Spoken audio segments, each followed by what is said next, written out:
Dès la fin des années 1990, on voyait surgir énormément de rapports internationaux sur la problématique du stress au travail. Et d'ailleurs, l'un des rapports les plus fameux, publié par l'Agence européenne de santé au travail, qui est une grande agence dépendant de la Commission européenne, intitulait son texte « Le stress au travail, piment de la vie ou baiser de la mort ». Et bien entendu, quand on parle de stress au travail, on a tout de suite ces deux images. Le stress absolument stimulant, le bon stress, et le stress évidemment complètement nocif, celui qui vous met à terre. En fait, la réalité du stress doit être comprise de manière très scientifique. On ignore souvent que le stress est un concept scientifique très fort, d'autant plus que, évidemment, c'est un terme que tout le monde utilise au café du commerce, dans les transports en commun.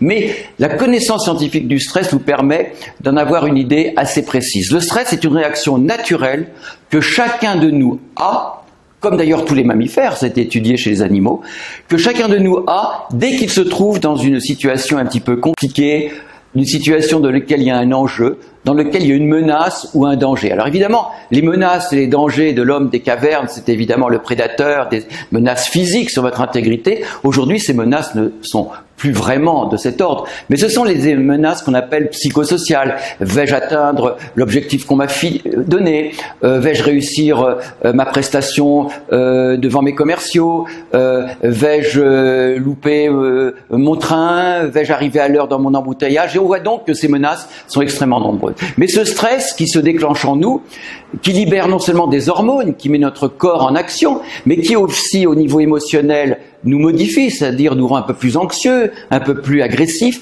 a parfois un très très bon côté parce que ça nous permet de nous mobiliser. C'est le bon stress. Malheureusement, ce que l'on constate aujourd'hui dans les milieux du travail, c'est que ce stress devient de plus en plus intense et surtout de plus en plus chronique. Il dure et il dure. Et nous entrons dans un phénomène que les spécialistes appellent l'hyperstress, c'est-à-dire un stress tellement élevé qu'il est susceptible de faire mal à notre santé physique ou psychique. Et d'ailleurs, dernières études qui ont été réalisées, en particulier par le cabinet Stimulus, sur 32 000 salariés, nous montrent qu'environ 24% des salariés sont en hyperstress. Ça ne veut pas dire qu'ils sont tous malades, mais ça veut dire qu'ils sont tous à un niveau de stress trop élevé, mettant en jeu leur santé. Et des grandes différences apparaissent suivant ces salariés, c'est-à-dire que les femmes sont nettement plus touchées que les hommes, les cadres et les non-cadres quasiment autant touchés, et on voit aussi des grandes différences selon les secteurs d'activité. L'industrie semble un peu moins touchée par l'hyperstress.